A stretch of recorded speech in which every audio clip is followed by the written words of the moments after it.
kita persilakan Mas Anies untuk menyampaikan closing statement-nya. Monggo Mas Anies. Gimana teman-teman sekalian, masih semangat? Kelihatannya masih banyak yang mau tanya nih ya. Ya, gini teman-teman, setiap pertemuan acara Desak Anies itu banyak sekali yang punya aspirasi. Ada yang sifatnya pertanyaan, ada yang sifatnya rekomendasi. Tapi satu hal yang saya temukan, saya menemukan anak-anak muda yang datang karena mencintai Indonesia dan menginginkan Indonesia yang lebih baik. Dan semua yang datang ke sini itu karena mencintai Indonesia dan ingin Indonesia lebih baik. Kami pun begitu. Kami mendapatkan amanat mengikuti sebuah proses kontestasi politik. Dan ketika kami mendapatkan amanat, kami ingin melakukan perubahan. Dan perubahan itu tidak dimulai nanti ketika bertugas. Dimulai ketika kampanye menjadi kampanye yang mengajak kita semua untuk memikirkan tentang Republik. Bukan sekedar kampanye yang memancangkan wajah saja. Karena ini sesungguhnya bukan pemilihan foto untuk dipasang di ruang kelas. Ini adalah pemilihan pengambil keputusan. Yang nanti terpilih, dia akan mengambil keputusan atas nama rakyat dan atas nama negara. Karena itu bagi kita yang sekarang itu berstatus rakyat, kita harus mengetahui bagaimana cara dia berpikir, bagaimana cara dia mengambil keputusan, bagaimana dia bereaksi atas masalah, bagaimana rekam jejaknya, rekam karyanya. Karena itulah kami memilih untuk menyelenggarakan kegiatan seperti Desak Anies, karena kami tahu seperti inilah kita bisa sama-sama belajar, sama-sama mereview, dan sama-sama tahu bagaimana kita harus membawa Indonesia ke depan. Nah, itu sebabnya kami memilih pola ini. Ada tema yang desaknya panas, ada tema yang desaknya substantif. Kalau pendidikan itu pasti substantif. Tapi ada tema desak yang panas, bicara IKN, wah penuh semangat itu di situ. Ada yang datang dengan penuh semangat, ada yang datang dengan mengatakan, Pak, saya pendukung paslon yang lain. Dan desak adalah ruang bebas untuk siapa saja menyampaikan apa saja. Loh, tidak ada perbedaan.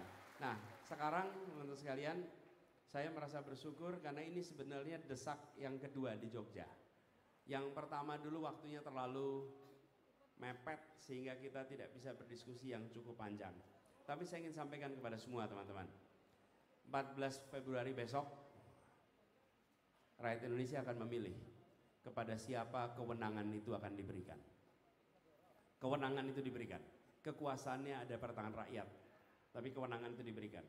Nah, dalam memberikan kewenangan, saya hari ini tidak meminta teman-teman semua untuk memilih kami, tidak. Kami meminta teman-teman untuk menjadi pemilih yang rasional.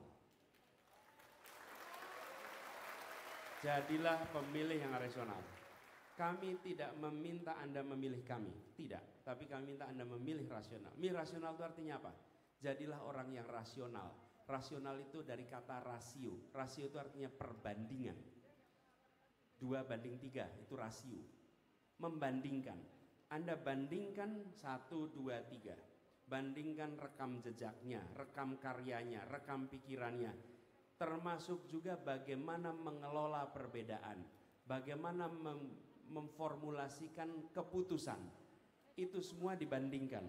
Sesudah itu, teman-teman sekalian, ketika tadi saya menyampaikan jawaban, pasti yang mendengarkan akan memiliki derajat kesetujuan dan ketidaksetujuan. Ketika saya menyampaikan belum tentu saya setuju, tidak. Dan saya pun tidak berencana untuk mengatur pikiran teman-teman dengan mengatakan supaya setuju, tidak. Pasti dia bilang, saya setuju 70%, saya setuju 80%, saya setuju 90%. Mungkin ada, yang ini saya setuju 100%. Mungkin ada, ini saya setuju 30%. Anda akan membandingkan jawaban dan pikiran dengan diri Anda. Lakukan itu pada ketiganya, bila yang ketiganya punya kesempatan untuk Anda bandingkan. Betul kan? Kami memilih melakukan ini supaya teman-teman bisa membandingkan. Sesudah itu Anda lakukan perbandingan. Setelah Anda lakukan perbandingan, pilihlah yang menurut Anda paling sesuai dengan apa yang Anda pikirkan untuk Indonesia ke depan. Karena pada dia kita titipkan. Anda pilih. Mana yang menurut Anda paling sama dengan apa yang saya pikirkan? Disitulah kemudian Anda menjadi pemilih yang rasional.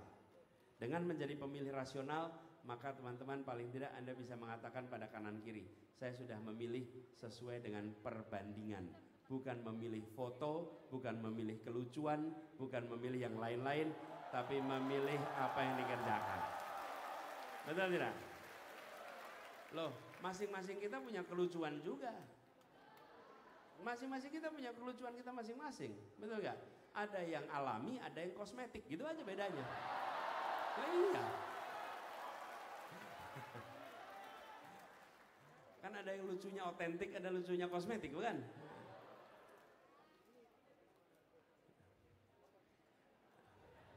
Anda jangan mulai ngomong gimmick-gimmick lagi nih. Nanti saya kemarin, kalau substansinya bagus, nggak perlu banyak atraksi, betul ya?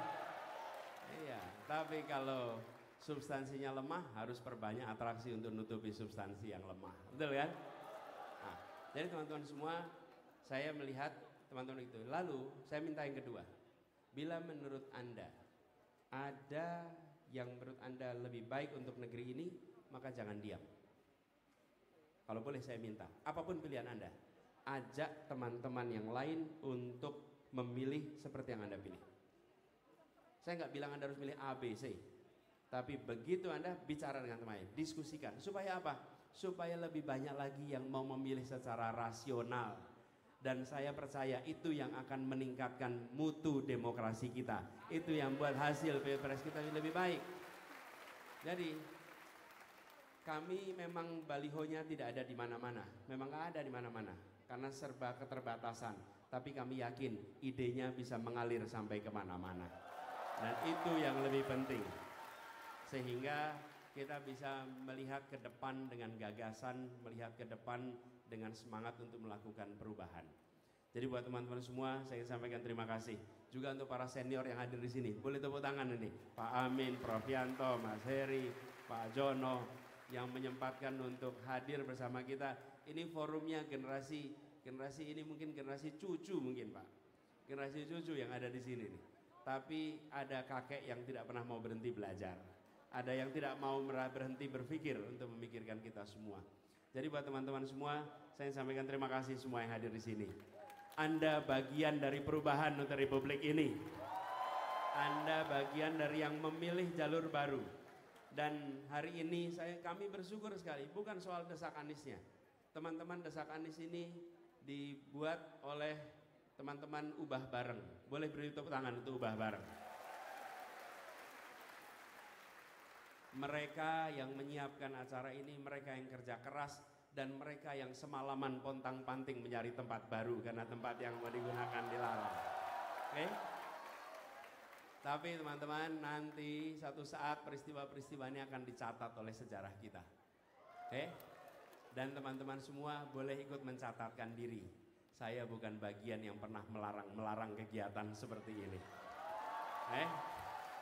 Oke, itu catatan kita. Catatannya, kami bagian dari yang mengikhtiarkan kebebasan berbicara. Kami bagian dari yang mengusahakan menjaga kehormatan negara. Tapi saya ingin sampaikan, kenapa ada yang takut dengan kebebasan? Ada yang takut dengan kritik. Ketika kebijakan tidak disusun dengan landasan data yang jelas, tidak menggunakan objektivitas, maka dia sangat takut dengan kritik. Sangat takut. Tapi kalau kebijakan disusun dengan data yang jelas, dengan objektivitas, dengan ilmu, maka dia siap menghadapi kritik yang datang dari manapun juga. Pasti. Karena siap didiskusikan. Tapi kalau kebijakannya tanpa data, tanpa ilmu, tanpa objektivitas, paling takut itu dengan kritik. Jadi kalau ada pemerintahan yang takut dengan kritik, sebetulnya pemerintahan itu sedang menunjukkan bahwa tidak mendasarkan dengan data, informasi, objektivitas. Nah, ke depan kita akan lakukan yang beda. Dan itu harapannya kita melakukan perubahan. Tapi sekali lagi teman-teman, itu semua ada di tangan Anda. 3 minggu lagi Anda tentukan kepada siapa kewenangan itu akan Anda berikan. berikan kepada yang paling cocok. Insya Allah kita akan buat Indonesia lebih baik. Terima kasih buat semua yang hadir. Terima kasih buat semua yang menjadi bagian ini. Sampai jumpa di acara Desak berikutnya. Assalamualaikum warahmatullahi wabarakatuh. Waalaikumsalam.